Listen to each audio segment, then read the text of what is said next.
So right up here we have Marty Martin, who has been doing long-term missions for a super long time. We have John Verway, who's going to tell us part of his story. He's been on a ton of short-term mission trips. Jamie Franklin, who's been on numerous mission trips, but went on one recently. And so part of what we're going to do today is hear about some recent trips and then talk about some short-term missions. But the way I'm going to do it is I'm going to actually introduce them as part of the podcast, and we're going to dive right into it. Does that make sense?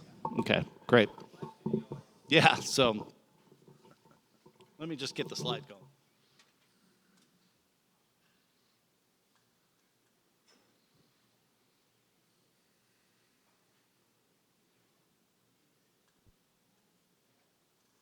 Michael, will you come do that while I'm introducing? I'm sorry. Michael Anderson is the savior at First Press of technology, so.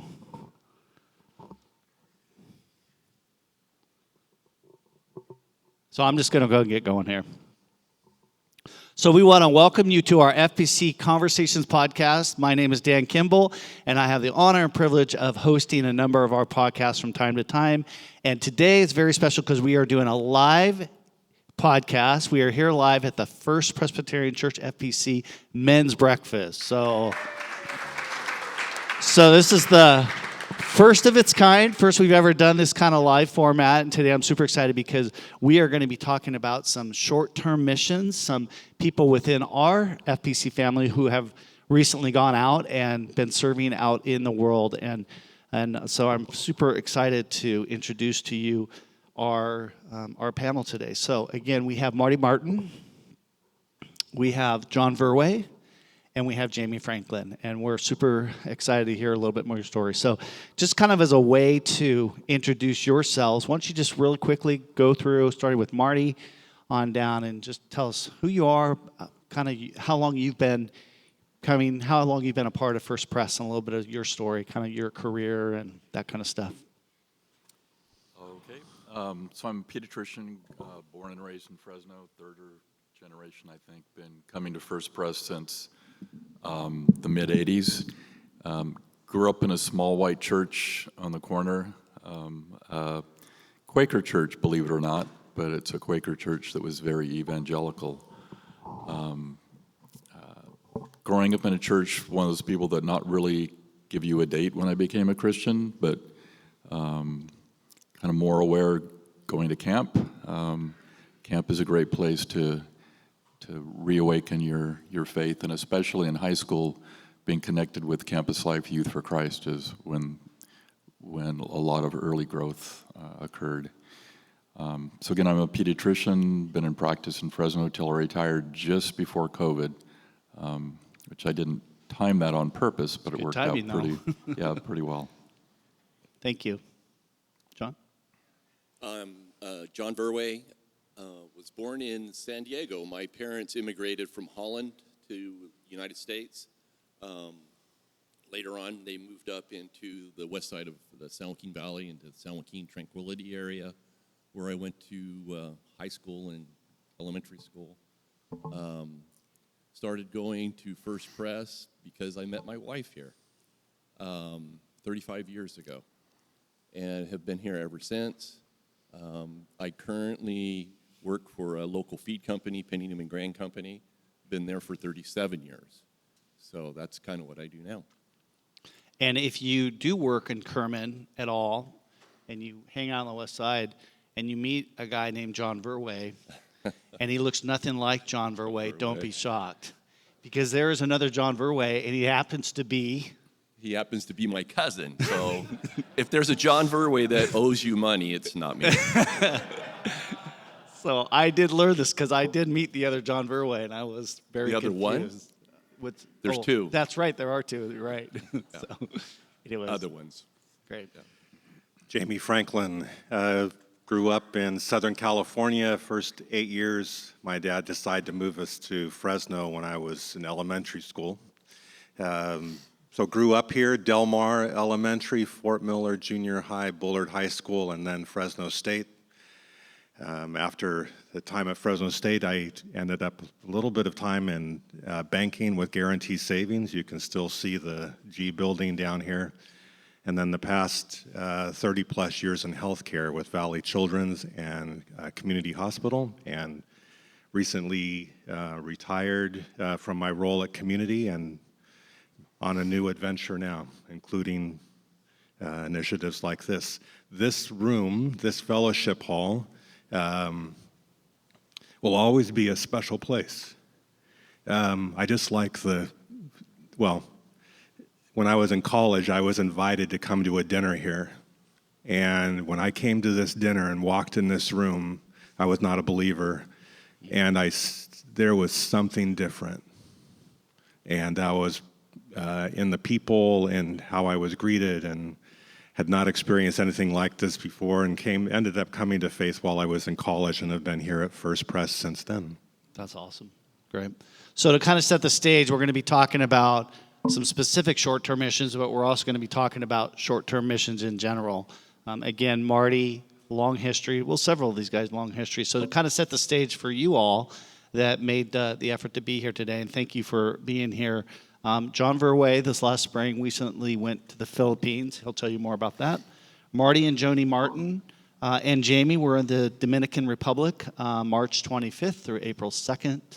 Marty was in El Salvador July 22nd through 30th.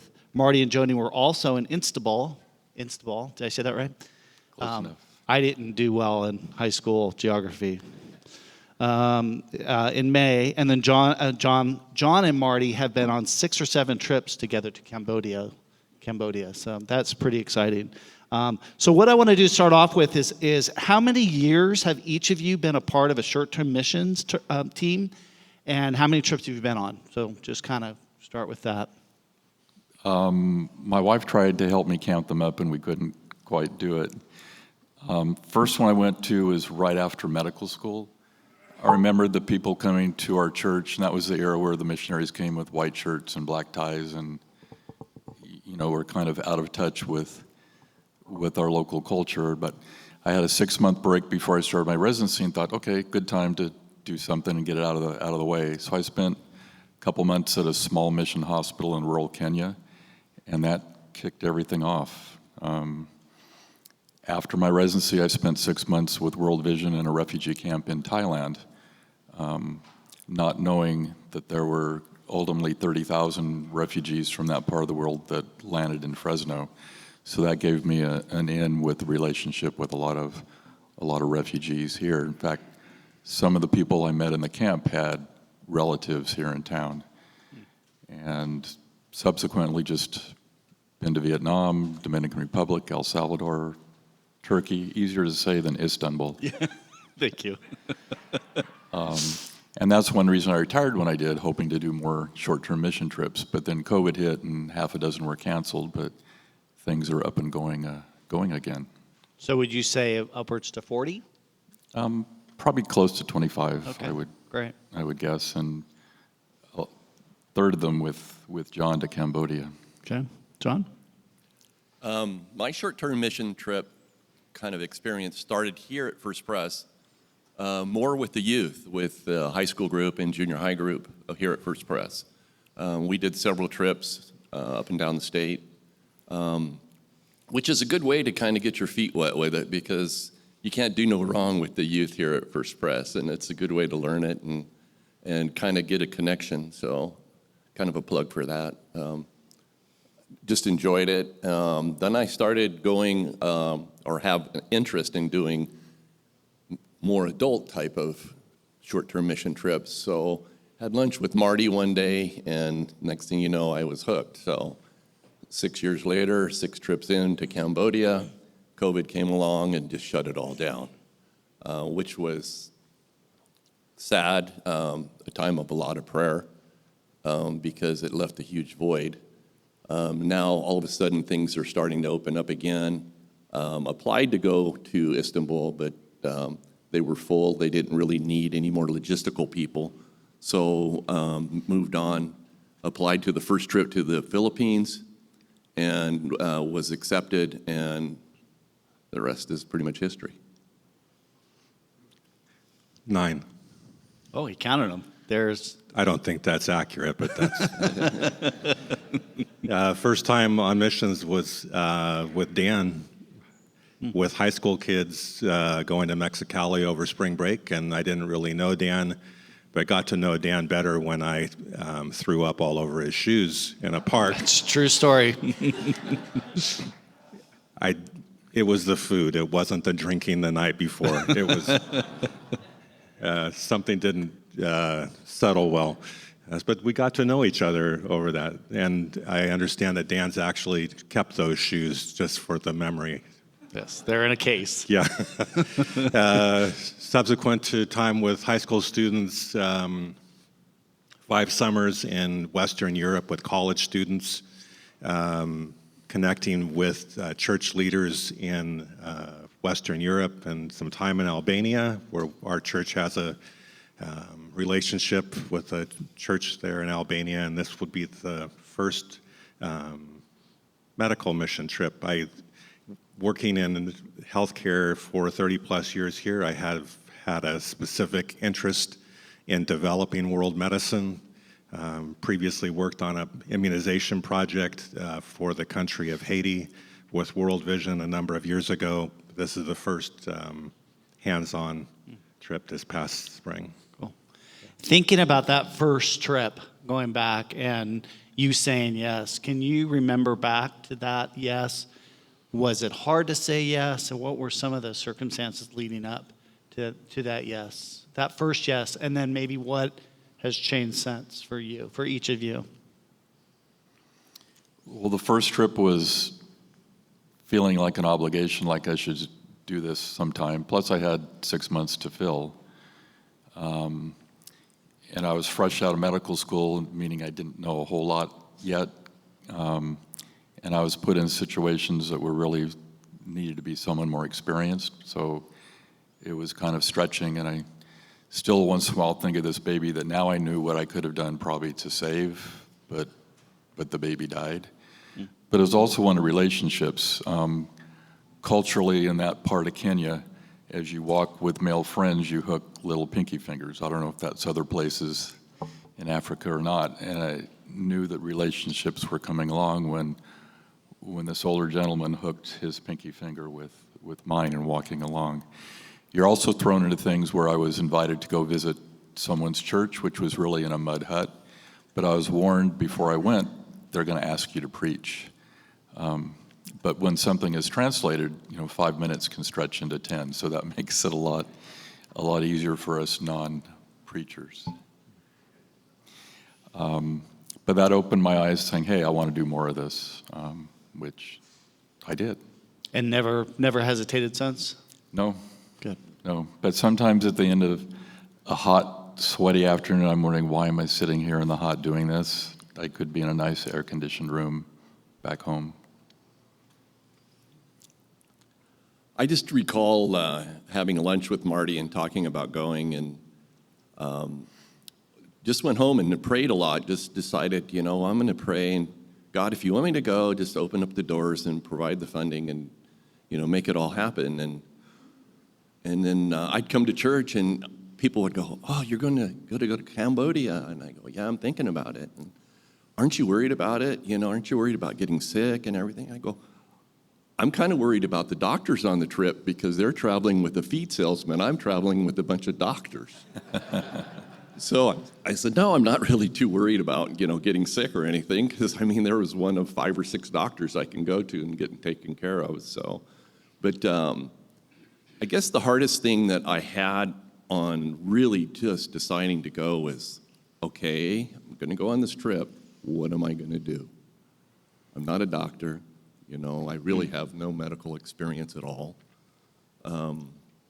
So that was like, oh, shoot, where am I going to fit? And I'd call Marty up, and I'd say, "Marty, what am I going to do?" And he goes, "Don't worry about it. They'll have plenty for you to do." And I go, "Okay, that's fine. Pray about it some more."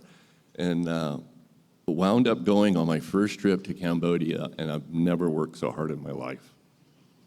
They had so much work for me to do. You worked harder than I did. I know I did. But it was just such a blessing. everybody thinks work is work, but work can be a blessing too. And I just remember the trip like it was yesterday, and remember the faces, and just put such an influence on me that first trip that I decided to go back 5 other times.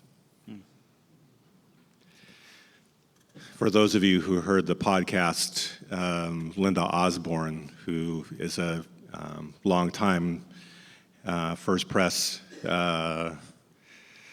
member and serves in Albania, she really struck a chord with me when she said during one of her first visits to Albania that she had a very specific moment with God when God said to her, "This is why I made you."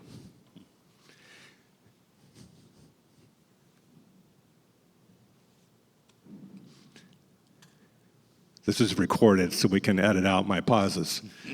In thinking about your question, each trip has been a step into the unknown, with a little bit of fear and apprehension of that.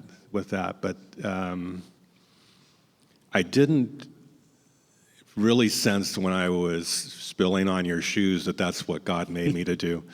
But with the roots of what we did in Mexicali, and then to the time with college students in Western Europe, and time in Albania, and most recently in the Dominican, people ask me, what was it like in the Dominican? And I said, it was so life-giving. And it's just the opportunity to be with people.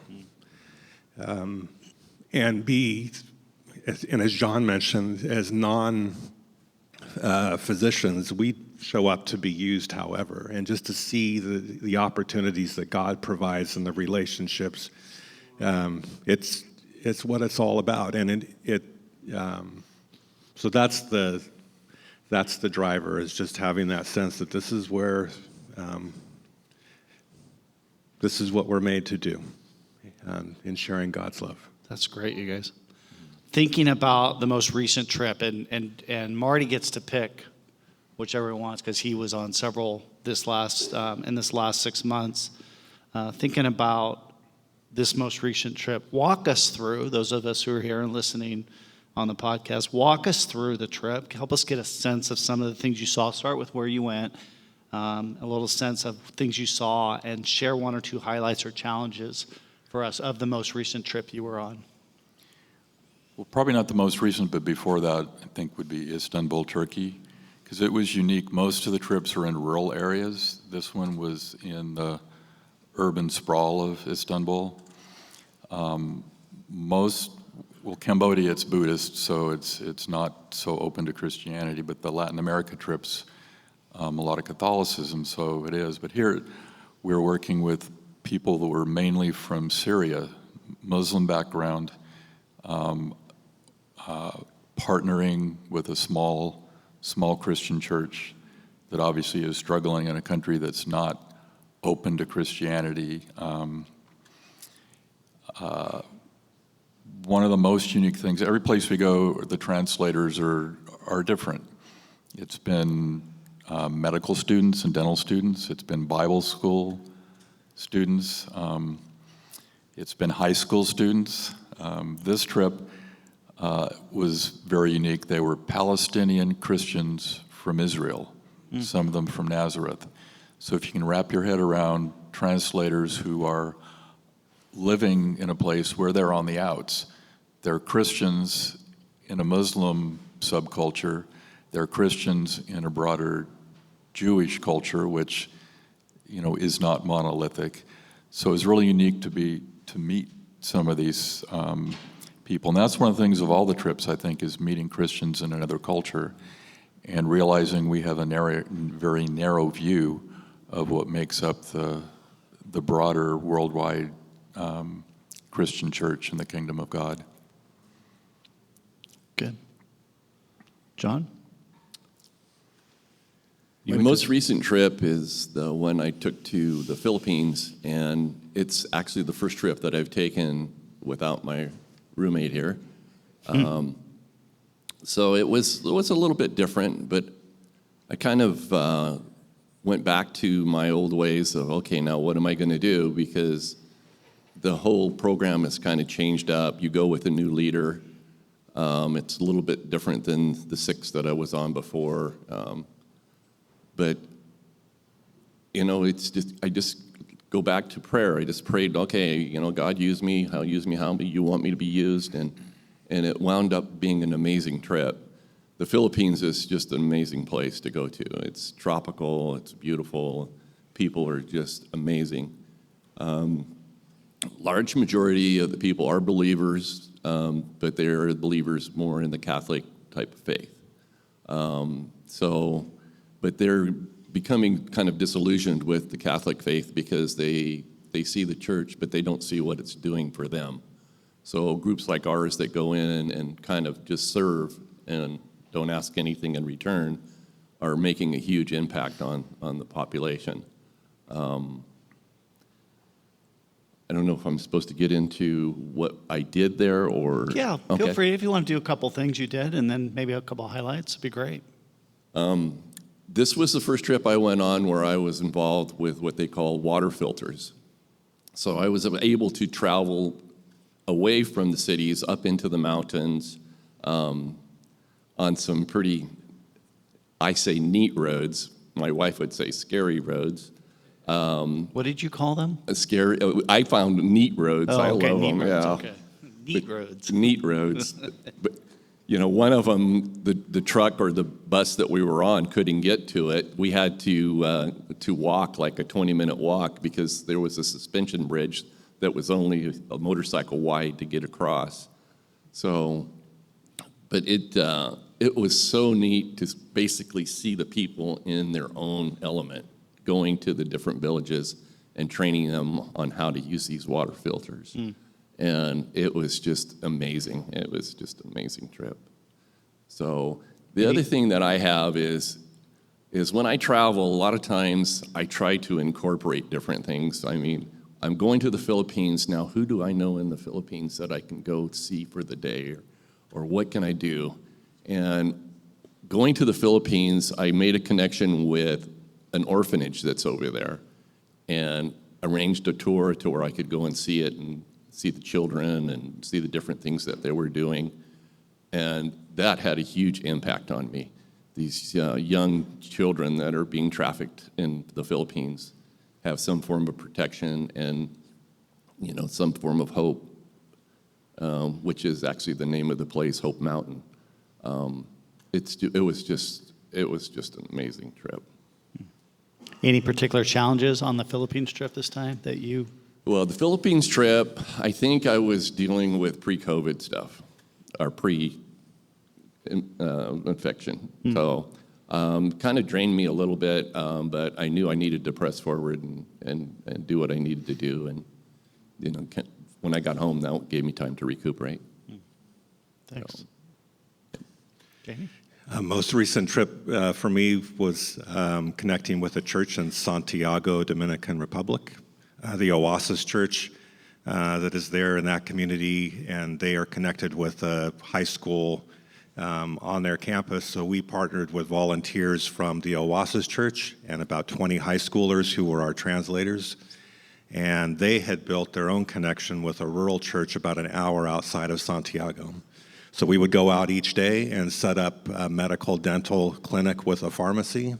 And over a period of 5 days, the care team saw about 1,300 patients during that time. And then similar to the time in the Philippines that John spoke of, we also brought water filtration systems. And in this community, the rural community in the DR, average income is about $200 per month. And of the $200, they are spending about $20, or about 10% of that, on drinkable water. They have plumbed water, but it comes from a source that's not safe to drink. So they are subject to these merchants who come through town with these large bottles, big multi-gallon containers of water, and sell that at about $20 a month. And so we would come with these backpacking water filters that are about $20 on Amazon, And with a tube and a 5-gallon bucket, they can, there we are, filter about 100 gallons per day. The woman in the middle, her name is Thomasina, and she's a member of that local church, and she and her daughter Beatrice would go to 30 homes with us, and with water, and many of you know this, water programs are only as good as the technology and the knowledge of how to use them can be supported after the implementation is done. So we saw 30 we went to 30 homes. At the second home, I was starting to talk to the homeowner about how to use these filters, and Thomasina just jumped right in, and she took it over because she got it. And Thomasina and her daughter taught the remaining 29 homes how to use these filters, which was very satisfying because we knew they would be able to sustain this going forward. In addition, the Santiago Church brought spiritual counselors with them. So in the midst of receiving the medical care, there was spiritual counseling that was provided, and they accounted for a little over 90 new believers that professed faith in Christ during that week. And the beauty of that is that all of those names the Santiago Church, the Oasis Church has, and they're doing the follow-up with a local church for discipling. So that was a bit of the DR trip. Great. I'd like to ask Marty, much like we partner with World Vision, and we have a partnership, it's a true partnership, and I know John Joe has some experience in short terms with partnerships. Marty, there's a particular organization that you are doing these mission trips through, correct? Yes, actually two currently, but Which are? Global Health Outreach, it's an arm of the Christian Medical Dental Association, and they organize upwards of 40 trips a year, Africa, Middle East, Latin America, Philippines, and their philosophy includes evangelism. In some ways, I use the word flypaper, that as a physician, I'm the flypaper that brings them in. That doesn't mean we don't do anything for them medically, but we're not solving major medical problems for them, but bringing them in to be able to hear the local church or the local organization that is our partner. And I look at it, we're their partner rather than they are our partner, if that makes sense. The other organization is called Faith in Practice, and they only go to Guatemala, so they have a presence year-round, full-time staff in Guatemala. Got connected with them. Some of you, I'm sure, remember Wayne and Julie Eberly. He was a youth pastor here 20-plus years ago, probably. And they were in Houston, and that's where Faith in Practice is based. So we've been with them twice to Guatemala. Both Joni and I have been. Is there anything particular you like about those organizations, or? Especially with Global Health Outreach, it's the partnering part with local churches primarily. At least every place I've been, it's pretty much generally a local church, except Cambodia. There's not the same infrastructure, I guess you'd say, in terms of a local church, but we would try to partner with churches there as well, so that we're not just talking about Jesus, but people who do decide to follow him, there's follow-up for them. It's not just, left in the dust, here we are, and see you later. And it gives us a chance to develop some relationships with people in the different countries as well. We talked about this a little bit, but talk about a little bit more, especially John and Jamie, the skills, because often maybe you might have an opportunity to go on a short-term mission trips. Even the Mexico trip that Ben talked about, you might think, well, I don't know how to, maybe I'm not a builder or I'm not a doctor. What would you say, are there skills, what's needed to jump into a short-term mission trip? They're pointing at each other, I love that. Number one is availability. The second is just to go with a heart to love people for Jesus. And the third is just to show up when you do show up is not wait for an assignment.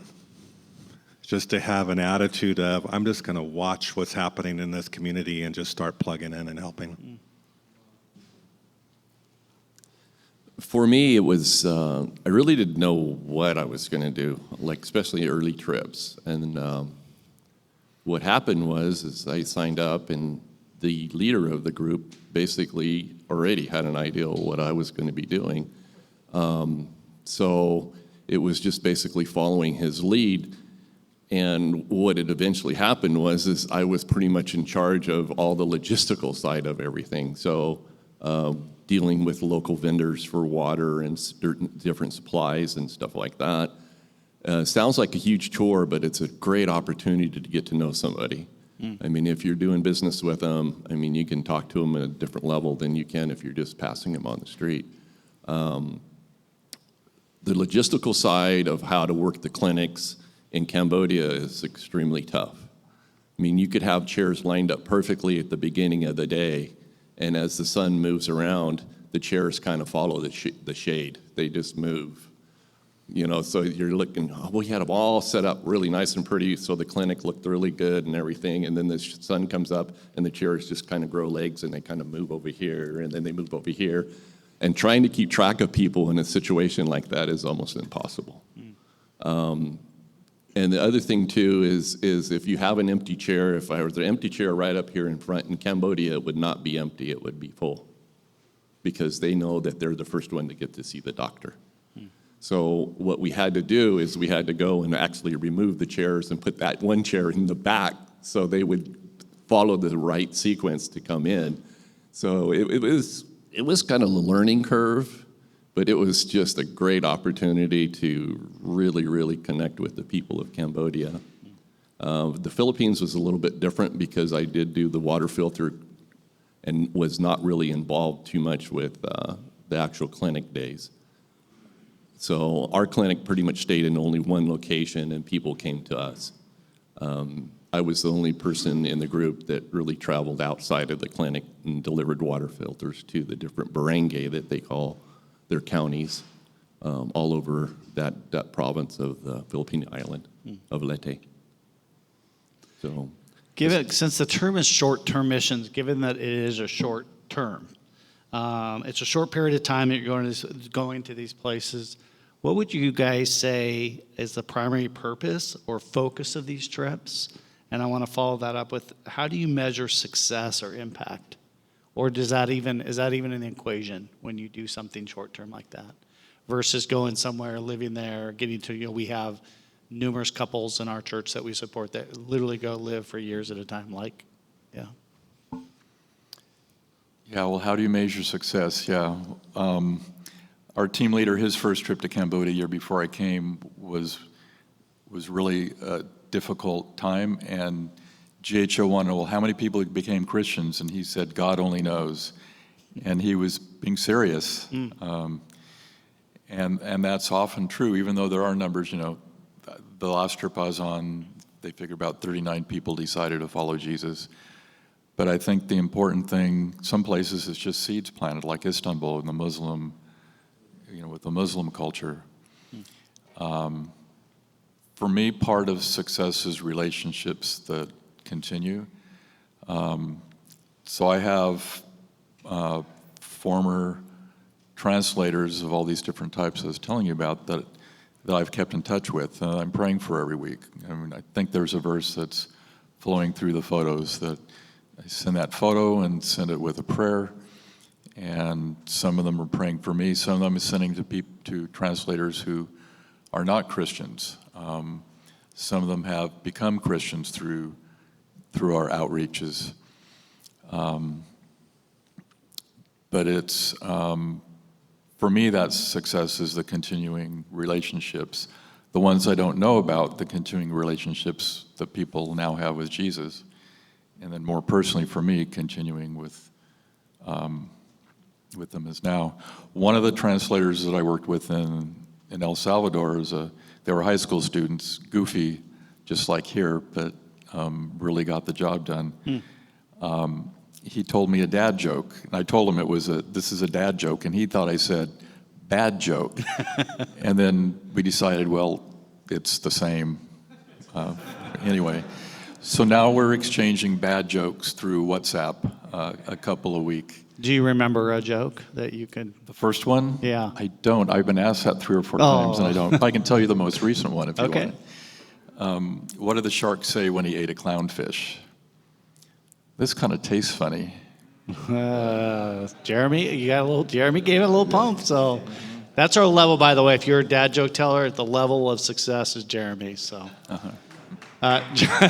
John or Jamie, do you want to? Well, thank you, Marty. Do you want to follow up anything on that in terms of just that short-term impact and if that's even important?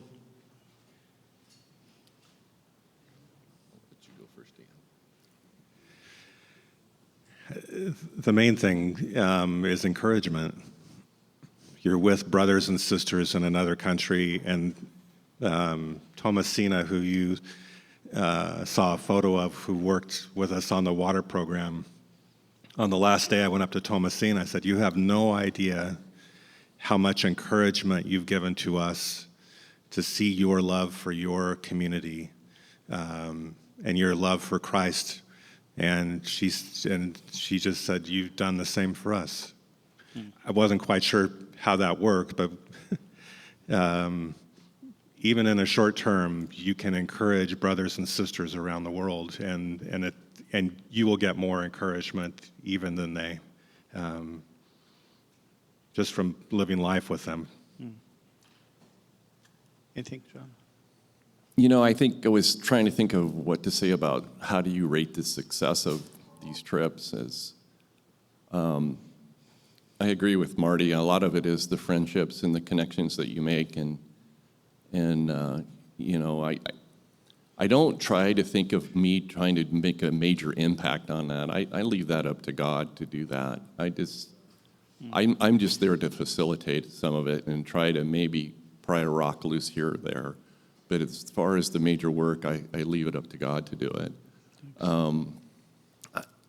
I guess how I rate the success is the day that I'm coming home is I'm already thinking about going back. Yeah. So that's pretty much every year and every trip that I've been on, I'm going, oh, yeah, I didn't get to do this. I want to go see this person. I want to go see that person. And it's kind of strange how God opens up opportunities. I had one year that I had a huge layover in Seoul, South Korea, in Incheon, and there just so happened to be a First Pres young man that was stationed in Seoul. And I got out of the airport, and I took the train over to go visit this young man.